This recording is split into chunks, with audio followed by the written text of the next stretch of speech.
What's up? We're back up here. The wind's blowing. I think it's gonna sound alright. I think this windscreen helps.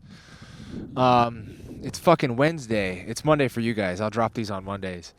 Um, I tried to make it so you could see the clouds. There's cool clouds and shit. Sun's going down. I started too late last time and we lost light, and I had to keep fucking with the ISO.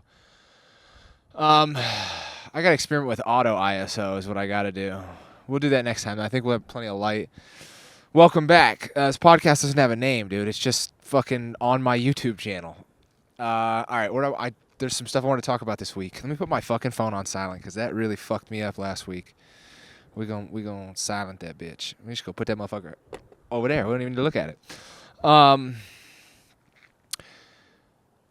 So this podcast has started out. It's mostly me solo, and it's me like telling stories and shit that I've told on these other podcasts when I'm talking about my life and shit. Only now I have more time to go in depth with everything and talk like just more about it, about certain things. And something I want to talk to you guys about is when I first moved to LA, or kind of like moving to LA, because it's cool and important to what I've been doing, and it's special. It's cool. It was fun.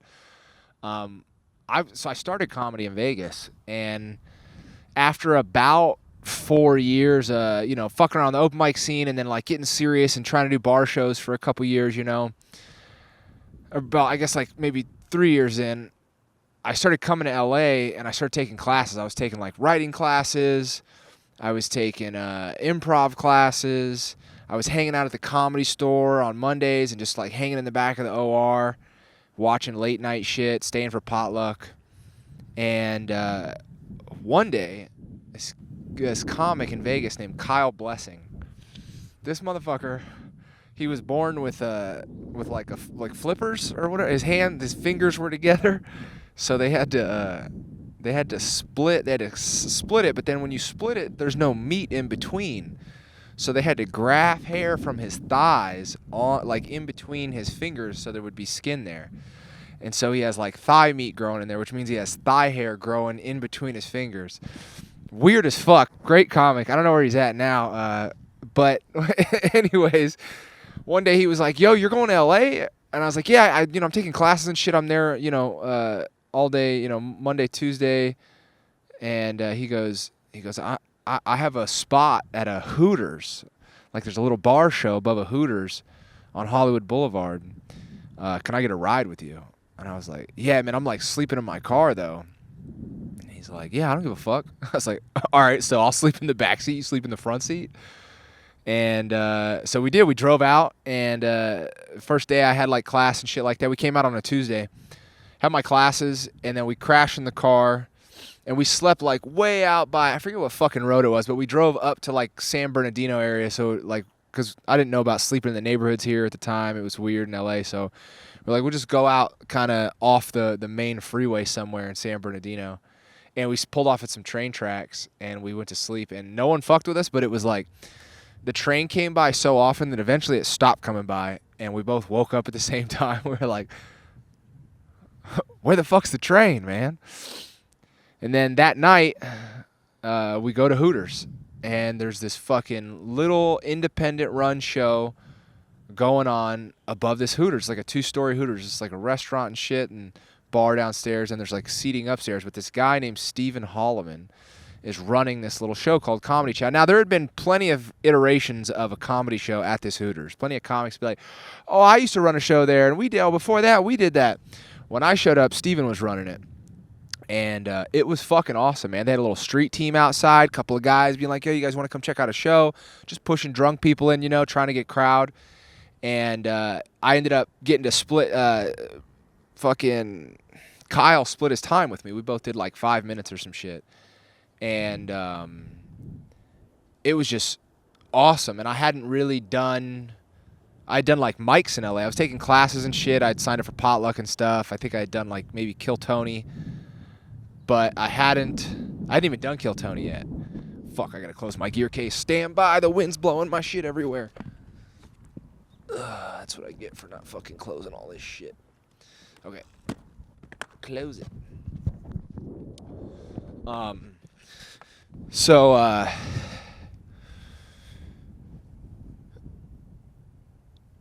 get up there, and I hadn't really done a lot of shows in LA, and this was like the first little independent show that I had done, and it was fucking awesome. The crowd was good, the room was cool, and I met Steven. Kyle introduced me to him, and I was like, yo, man, this room is sick, dude. It's cool as fuck. I'm in town like once a week anyways for some classes I'm taking. Anytime I'm here on a Wednesday, man, I'll help you. He was like, yeah, cool. Anytime you want, just come by and help, man. I'll give you time. And literally the next Wednesday, I just stayed over an extra day. And for like a year, I did that. I would come out on like a Monday, and I would I would hang out at the come out for potluck, hang out, crash in my car, go to class the next day, and then crash in my car again, and then go do Hooters, help him, and then after Hooters, at the end of the night, I would just drive back to Vegas. I did that shit for like a year, man, helping him out with the show. And when I showed up, it was awesome. It was already this cool little independent show, but I was like so fucking eager to, like, I don't know, I just brought all this like fucking type A shit to that Hooters room, and Steven started like kind of letting me kind of take over the street team. Not really take over, but he kind of like let me do what I wanted to do, and I started like kind of organizing guys more directly towards like a common goal of like, all right, not only get people up here, like a high quality goal, not just like get people up there for the show, but let's make sure we're not getting shitheads up there, you know, like let's screen people. And right around this time, Steven was kind of becoming aware of like, I don't know, I can't speak for him, but he wanted to make the show better too, and he started kind of working. He was already every week, he would always do like something. He would always like, oh, this week we're going to fucking put up another curtain over here, or we're going to, you know what we should try this week? We'll fucking unscrew these lights, we'll put red lights in. And I think my drive to just like do something in LA and be a part of something kind of ignited a fire under him. And every week I would like come to his house, and we kind of put our heads together about like, all right, this week we should do this, like we should try this time. And we started like kind of having like church in a way, like guys would come by and we'd hang out and all talk and be like, all right, this week we'll do this. You know, the show didn't start till like 8, but it's like, yo, show up at like fucking 5 at Stevens, or show up at 6 at Hooters. If you want a voice, if you want to like be like, yo, I have an idea. It's like, okay, bitch, you got to get here early and help us set up and shit and be down. And we started, some guys like kind of bounced because they didn't want, I think it was a little bit more loosely ran before I showed up. Guys, you know, it's fucking open mic. I just like getting high, getting drunk, telling jokes. And I kind of like, me and Steven started to like be like, all right, fucking you go here. We're doing this. You got to do it like this. And some guys bounced out, but other guys kind of glommed on. And I did that for about a year before one night I was sitting in the back of the OR at the Comedy Store, and I was watching, a lot of these guys that are, fucking beyond the Thunderdome now, or beyond the fucking whatever, they broke through. I was watching like Hinchcliffe and Theo and, a lot of these guys that are really fucking talented, like writers and performers. And I just realized, I was like, fuck, man. I'm going to have to move here if I want to get better. Like, like the Vegas bar scene, I'd kind of already hit my ceiling there. I wasn't getting the spots that I wanted to get because I was still considered like an open micer, and I still wasn't very good. So I fucking moved out, man, and it was knowing that every Wednesday I was going to be able to get time, like I was going to get developed. That I was going to be, I'm hoping this fucking wind don't blow my camera over. I got something hanging on the tripod. I think we're good. I hope we're good. Stand by.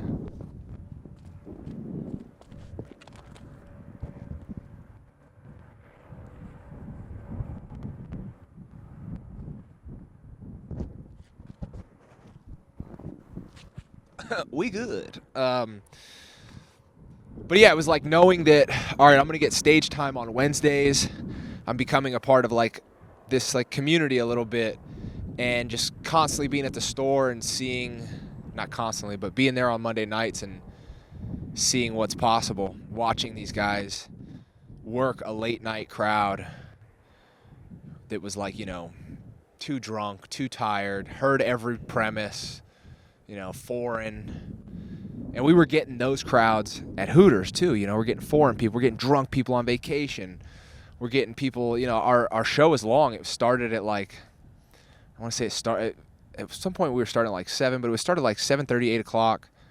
And it would go sometimes till almost like 11 o'clock. Sometimes it would go fucking late. And you had to be able to work that room, that crowd, and be able to deal with, you know, foreign people, drunk people. And it was kind of like a sample of the OR, you know.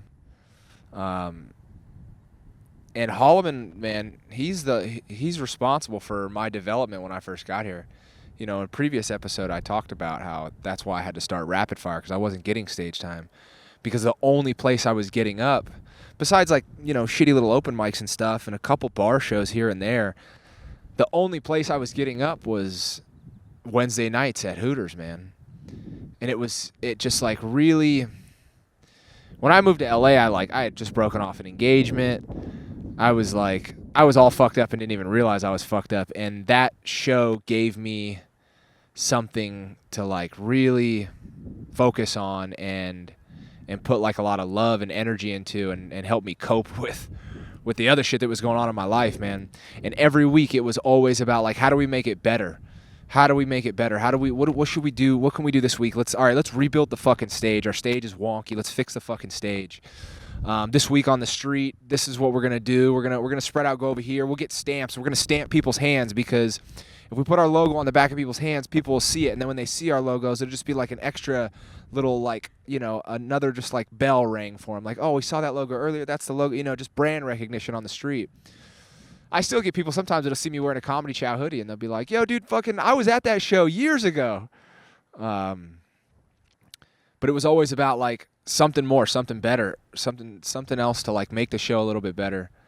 And then what really turned it up was I got hired at the Improv, the Hollywood Improv, like 4 days after I started working here, because I didn't fucking know any better. I didn't know that it wasn't a development club. And nobody would be straight with me about the Comedy Store. Everybody was like, oh yeah, you got to work in La Jolla to be a door guy at the store. Like, it was all bullshit. And I went to the Improv, walked into the box office, and I was like, hey, are you guys hiring? And they were like, yeah. And I was like, oh, okay. And it was great. Like, I mean, we'll have a whole episode where I shit on the Improv. But overall, it was fucking awesome. For reasons like the point I'm getting to is I met a comic named Todd Glass.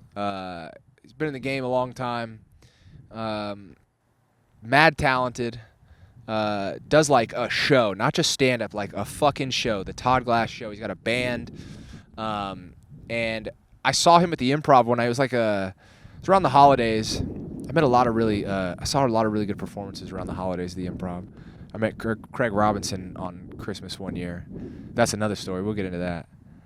Fuck it, we'll get into it now. Craig Robinson, I remember it must have been like Christmas Eve or like Christmas. We probably closed on Christmas, but it was like right around that time one year. And Craig Robinson was not on the lineup. He just showed up, just dropped in as he does. And I had never seen him before. I didn't even watch The fucking Office. We get a lot of hate for not watching The Office. And they bring him up. He goes on stage. He doesn't even stop at the microphone. He goes right to the piano. And he sits behind the piano. And he plays piano for like 30 minutes. Never even tells one joke. Just plays piano. And fucking murders. Just like crushes that game of like playing music and playing with the crowd and getting them to sing along and goofing on them and remixing songs and shit. It was so fucking impressive, man. It was like, to this day, one of the coolest performances I've ever seen. And then after like 30 minutes, he just gets up and leaves. He just fucking bounced. Like, man, what a fucking gangster, man. And an awesome guy too, man. Every time I see him, he still says hello to me, and that means a lot, because there's a lot of people that don't, for whatever reason. But Todd Glass, similarly, one year, I don't think he was on the show either. I think he was dropping in. I'm in the back of the main room at the Improv, and he goes up and he's doing his set, and he's having a great set. Like, Todd's got mad fucking personality on stage. He's funny. And then he does that thing that you don't see very often. He like walks into the crowd and leaves the microphone and just kind of like talking and shouting a little bit and like kind of doing crowd work. And he starts getting angry. And he starts like throwing a fucking fit, but it's like a bit, and he's fucking getting mad, and he basically like, and he's crushing the whole time too. It's not like the crowd's like, oh no, this guy's mad. He's like, he's having a great set, but he's like getting upset and fucking ranting and throwing a tantrum to the point where like he's like not just in the crowd, he's by the doors to like leave the room, and then he just fucking leaves and gets like a fucking applause for like a standing ovation. And I was like, yo, who the fuck was this guy? I've never seen nothing like that before. And later on that night, I was like, yo, man, I'm new here, dude. I've never seen him before. That was fucking awesome. And I introduced myself to him, and he's cool as fuck, man. And I ended up getting to know Todd really well because Todd is very, we'll call it specific about what he likes. Some people would use the term OCD. But we have the same thing in that like we like things the way we fucking like them. And we're doing it this way because that's the way it should be done, you know? And when he would come and do like takeovers, not just like drop in on a show for a set, but when he would have his show at the Improv, he'd do it in the lab, the smaller room. And the first time that I was working there when he did it, I was the door guy in there. And I just kind of took to his direction really well of him being like, all right, this, and that. And I was like, oh, yeah, cool. Oh, shit. And I started like learning stuff from him. I learned about training the audience. Something that I don't never would have picked up, and it's kind of golden, and I don't gatekeep it. It may not seem that important to some people, but I'm obsessed with like stand up and producing good shows, and I'm just really hyper aware of like what's happening in the room. Some would call it like maybe too present to the point where I'm not present because I'm thinking about shit I shouldn't be thinking about. But for instance, Todd, like when you train the audience, it starts at the fucking curb. Right? They leave their house, maybe they have dinner, they get dressed, they sit in traffic, they pay for parking, and then they walk on property. And when they come on property, what is that experience? You know, like who's the first person they run into? You know, is it some door guy who's fucking awful? Is it a door guy who is, you know, friendly and looks you in the eye and greets you and smiles at you? You know, is there music on the patio? Todd has like, you know, when he shows up, he puts like candles outside and fucking, he has like a drummer out there and a little guitar player and a saxophone. You know, he puts people in a fucking zone, you know? And then when they come in the room, you know, this is kind of common knowledge, but some people don't even realize it's happening. You want a comedy club, you want your room nice and fucking cold because you're about to bring in, you know, X amount of space heaters. All these people are going to be putting off heat. They're eating, they're drinking, they're laughing, they're sitting close together. You want the room to be fucking cold. You want people to feel, you don't want people to be like, oh, it's fucking hot in here. You want people to be like, oh shit, I'm fucking, like that. You want them to be locked in. You know, you don't want sleepy fucking hot people. You want people to be alert. You know, what kind of music's playing? Todd always said this, that like, you want people to hear music pre-show that they can't hear on the way here. You know, not like songs they've never heard before or anything like, I guess maybe, but less of like, you know, you don't want shit that's playing on the radio. You want like a fucking playlist that's curated to a vibe. And it sounds so like over dramatic, but it does something to them. It brings them into another world. They're here for an experience. They're here for comedy. You have to take them and remove them from the world, and it puts them in a different headspace. You're like starting to put them in a fucking trance, you know, and then, you know, pre-show announcements, you know, like not just being like, hey guys, make fucking cell phones on silent, no heckling, no photo photography, give it up for your host. You know, Todd does these things where he's like, hey guys, welcome. Thank you so much for coming out tonight. Really appreciate you being here. You know, if you guys do us a favor, just put your phones on silent and turn yourself off from the outside world. And we're gonna make sure we send that energy right back to you. You know, and he does like a good pre-show announcement, you know. The vibe of the room too. Todd, when he comes, he puts fucking tablecloths down. A little bit overkill for me. I'm more of a dirty table guy. It doesn't gotta be dirty, but the vibe of just like making sure there's candles, making sure there's tablecloths, you know. Todd, after working with him, he realized that I knew how to fucking seat people. I've been doing Comedy Chow so much that I had already known a little bit about training the audience without even knowing that's what I was doing. And just being able to bring people in, seat them in the correct places, and it wasn't even that important. It's just a lot of people don't fucking do it. Just a lot of people don't fucking care. I think that's one of my cruxes is I was too good of a door guy. You know, I'm a good comic, but I'm so type A that I'm like organized and I fucking do all the other shit really well too. But anyways, I'm going down a tangent. I would seat the room for him, and kind of problem solve. We used to do like the Goodfellas table, where the room's packed out, but you kind of always leave room for one more like table. And if it's people come in, you got to get seats. You fucking pull that table, you lift it, you bring it in the room, you fucking set it down next to the stage, and you make room for one more couple. Shit like that. I was his guy for that. And then just setting up too. Making the room sexy, like something so simple that you wouldn't even think about until you like realize it. But certain clubs, certain rooms, they're just not set up to be nice. Yeah, you turn the lights off, you turn the stage light on, and maybe some backlighting, and you got some curtains, and boom, comedy show. But it's like, yeah, but the light in the bathroom, it's fucking harsh. It's kind of like, oh, the bathroom. Let's gel that motherfucker. Let's make it fucking amber. Let's make it blue.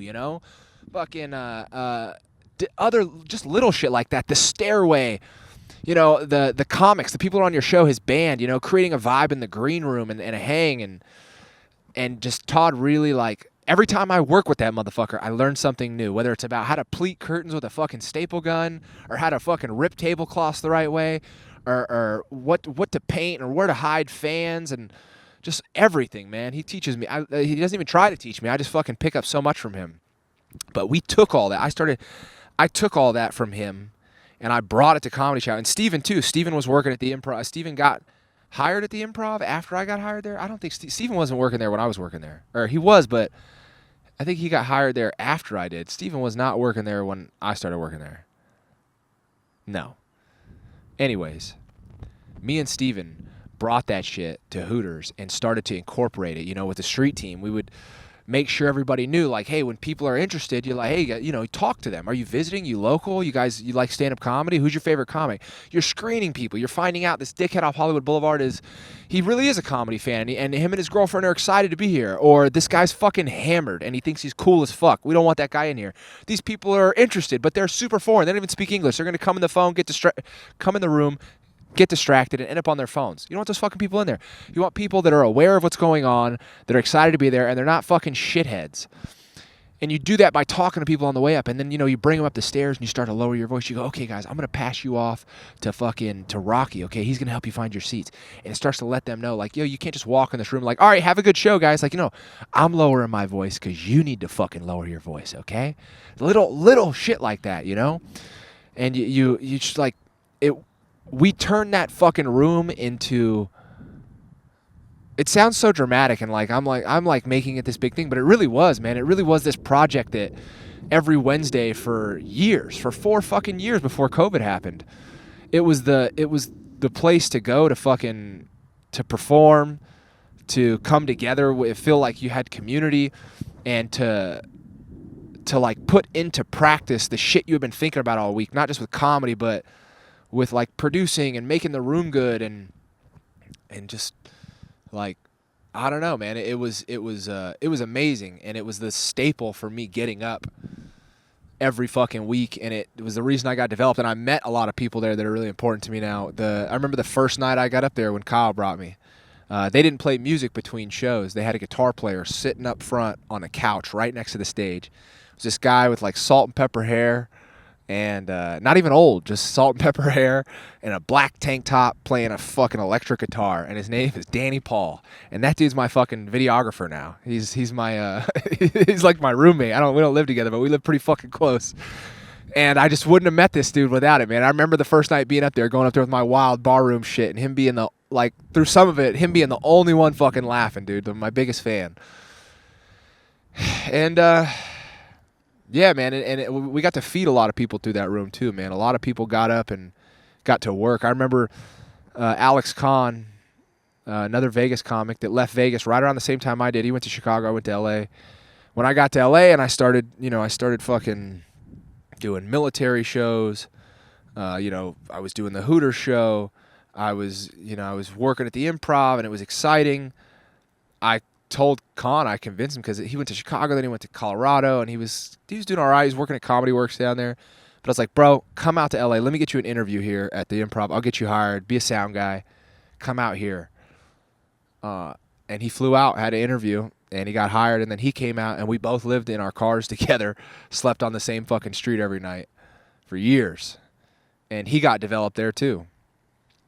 Lots of guys. I'm trying to think of, more, so many people came through that room and got to work. I mean, this is like a big name, and it's not even, I don't know. There's a comic named Preacher Lawson who like got on America's Got Talent and just fucking took off. And that motherfucker used to come to Hooters and work out and fucking and do our open mic, man. And I mean, even Tony Hinchcliffe used to come do our fucking open mic. I mean, he didn't do our open mic. He was booked. We used to book him, but he was still like, you know, he wasn't fucking the roast master. You know, he wasn't Kill Tony then. He was just fucking Tony Hinchcliffe. And lots of other names like that. Our last show at that Hooters before we ended up switching locations to a Cabo Wabo, our last show at that Hooters, Bill Burr was walking by on the sidewalk, and somebody on the street barked him in. They were like, yo, comedy show tonight, and saw it was Bill. And was like, yo, you want to come up and do time? And Bill's like, no, I'm good, man. Got a couple feet, turned around, and was like, is the crowd hot? And the crowd was fucking white hot, dog. We were the last 6 months in that room, you could not fucking bomb, dude. We were crushing in that room. We were so good at setting the vibe, and just our shit was so tight. Our sets were so good. The crowd was fucking electric. And the last night we were there, he comes up, and nobody knew he was coming up except the person who brought him up. So we're like sitting up there, and all of a sudden Bill Burr's in the room. We're like, what the fuck? Steven booked Bill Burr. How the fuck did this happen? And he goes up and does a fucking set and crushes, man. You know, he's fucking has a great set, great time. He talks about us on his podcast and shit. Nothing really came of it after that, but like that room got to see a lot of cool shit like that, man. And it's responsible for how great I am now. You know, I would if I wouldn't have had that room when I moved here, I wouldn't be as good as I am now. And if Stephen Holloman wouldn't have been running it, I don't know who would have been there that would have brought me in, that would have let me come in. That would have been like, yeah, man, come on by. You can help out. This fucking town is so... It's not cold. It's been cold to me at times and in certain places. But it's not easy out here to get stage time in front of real crowds. And that's what we were doing, is we were creating a good room. Like an underground, above ground, second floor room where you could come in and perform for a real fucking crowd. And there were more of those pre-COVID. COVID killed a lot of that shit, man. There were a lot of rooms like that. Ours was the best, of course, because it fucking was. But yeah, man, Stephen Holloman and Comedy Chow was everything the first 4 years I moved here. It was the only reason that I got to fucking run my shit and write as much as I could and have like, all right, Wednesday I'm going to run this shit. Because I would do 2 sets. They would book me on the show, and then we'd do the open mic after, and I would throw my name in the bucket for the open mic. So I'd get 2 fucking sets that night. And then, you know, we leave Hooters. We go to Cabo Wabo up on the fucking 4th floor at the Hollywood Highland Shopping Center, and we start running it there, and we're crushing it there too. We're doing well, even though it's really hard to fucking get people to go up 4 fucking stories into the shopping mall to find us. But we already knew what we were doing with the street team by then. We had great signage and shit. We had unit cohesion. Everybody knew what the fuck they were doing. And then we left Cabo and went to Dave & Buster's. And Dave & Buster's was a little bit easier, just 1 straight escalator shot up. We were doing great there too. The nicest, cleanest room we had been in for sure. Even though that Dave & Buster's on Hollywood Highland is fucking ratchet. But then we really got a shot, man. Steven got us a day in the Belly Room where they were going to let Comedy Chow come in and produce a show in the Belly Room. And it was a Sunday between Christmas and New Year's. And we sold that motherfucker out, dog. We sold it out. I hosted. Todd Glass headlined. And it was fucking awesome. It was amazing. It was a killer show. Everybody had a good fucking set. And we had our next date. That was in 2019. And we had our next date in April of 2020. And guess what happened in March 2020? Yeah. They shut everything down. And it just killed all the momentum, man. It killed everything. Steven had already had his daughter by then. Him and Aaron moved to Arizona. I went back to Vegas for like 5 months, waiting for everything to open, thinking, oh, it'll open next month. Oh, it'll open next month. And I went fucking insane. Had like a mental breakdown, being like, what about everything I worked for? What about everything we were doing? And then I started working. I went so fucking crazy in Vegas. I'm not a sit around guy. I can't just sit on the couch and do nothing. I tried for like 4 months. I was on hikes. I was smoking weed. I was eating good. I was sleeping in a bed after sleeping in my car for 4 fucking years. And I just couldn't fucking sit around and wait anymore. So I got a job at the Cosmopolitan Hotel in Vegas. I was like, I just gotta get a job. So I got a job doing security there. And I worked there for like a month. And Alex Kahn found out I was working there. He goes, "You're working at the Cosmo? Fuck that." He goes, "Bro, Arizona's clubs are opening. Texas is open. Let's go. Let's get the fuck out of here, man. You don't want to do that." I was like, "You're right, I don't." And I fucking quit that job and we went to Arizona for a few weeks. We went to Austin. This was pre-Rogan too. This was Austin when it was not good. It was bad. And then the Improv opened back up. And we fucking came back to the Improv, started going back to work there. And then this was like, I guess this was 2020 or end of 2020. October. When did they open that club? Something happened when all the clubs started opening back up. All the clubs were opening back up, but they were all doing like 6 feet distance, masks, temperature guns, vaccine cards. And some buddies of mine, some other guys, I could probably dedicate a whole episode to these guys, but we'll fit it in here. Let's see what time I'm at. Let's see how this ISO is looking. Oh, we're doing fucking great, bro. What time are we at, though? 31 minutes. I want to keep these under 30 minutes, but I want to keep them at 30, but I don't know. Maybe this will be a longer fucking episode. Whatever, dude. There's only like fucking 50 of you assholes watching this anyways. Damn, it's so pretty up here. The sun is setting, girl. Some buddies of mine, Mike Mazzolotti and Nolan Culver, had opened a very small, like we're talking hole in the wall, like double phone booth podcast studio. And they started turning a profit. And they had the idea, they're like, man, we want to open like a podcast studio that's also big enough to be like a venue where we can do shows. And they found out that Comedy Chow with Steven had basically ended and it was over. And they came to me and they were like, "Yo, you're not doing that anymore? You're a free agent? We just signed the lease on a space." And it was them two, Dex Carvey, rest in peace Dex, and Avery Ross. And they all went in on a little space in East Hollywood off of Santa Monica in the 101 in the Charlie Chaplin Studios. It was like a loft fucking space, like business space. And they're like, "We're going to build a podcast studio on the second story and build out a wall. And then downstairs, we're going to do shows. Will you come help us? Will you help us start our open mic system, bring on door guys and help us set everything up and figure it out? Just like help us." And I was like, "Fuck yeah, let's go." And we started, these motherfuckers in flip-flops started building this shit. I remember seeing Avery with a Sawzall building the stage, holding the stage in flip-flops and a Sawzall right next to his foot. I was like, all right, I got to go take a walk, bro. I can't be here when you fucking lose your foot. But they put down flooring in that motherfucker. They built the brick wall for the stage, the backdrop. That fucking Nolan's brother came into town. They put up a wall upstairs so they could build out the loft. And we started doing shows there, man.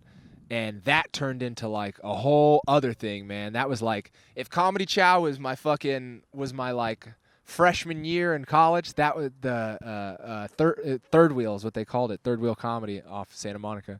Third wheel was like my fucking, man, that was like junior year. I'm still waiting on senior year. I'm not waiting anymore. But anyways, I started running the midnight show for them.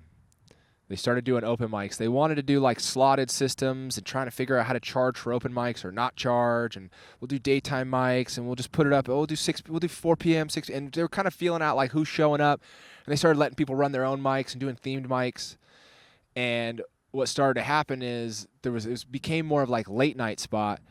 And I started kind of running the midnight one. And they kind of just like let me do it. And I put up an Eventbrite for it. And because all the other clubs were doing like all this COVID restriction shit, and we were just like, yeah, come on in. We were fucking selling out shows. Midnight, Monday through Sunday, packed. Fucking people off Eventbrite just being like, yeah, we just want to fucking sit down and watch comedy. We don't want to wear masks and fucking be treated all weird and shit. And we were killing it, man. That was the first time I got to like pay people. I got to like pay a sound guy, pay a fucking door guy, make a little bit of money for myself, and like actually like feel like I was like creating something. Like it was more than just like, oh, we're doing stage time, we're getting crowds in here. Like it's so wild. I've talked about it before. Like being able to pay comics, being able to put money in people's hands was fucking awesome, man. And literally feeding people with stage time too. Again, creating that space where people can get up and get time in front of real fucking crowds. So it was more rare during COVID. So many places disappeared. And we became a fucking staple, man. We were fucking killing it over there. We had a little community. We had some fucking weirdos for sure. We had some drama. We had some chaos. We had some wild shit, but nobody got shot. I was in charge of the door guys. Nobody ever got shot. There might have only been like, that I know of, maybe like one fight on property, and I wasn't there that night. And even the crazy shit that happened, it all managed to make it out to the sidewalk. We always got it off the fucking property. But it was fucking awesome, man. I owe those guys too. Fucking Stephen Holloman, Avery Ross, Mike Mazzotti, Nolan Culver, and the late great Dex Carvey, man, for making that fucking space. It was awesome. Developed me for another fucking 3 years out here. 3 years we had that fucking space. It was incredible, man. And then they got popped for not having a liquor license. I was in Texas, and someone emailed me, and they were like, yo, man, you guys just got raided. And I was like, what? I fucking start calling people. And they're like, yeah, fucking undercovers came in and bought beer. Fucking hit the bartender with I think it was like I don't know, whatever the fine. It cost them like $5,000 to get it off the guy's record. Then they couldn't sell beer and wine or beer and liquor. They couldn't sell alcohol anymore, so they fucked themselves. And it was kind of downhill from there.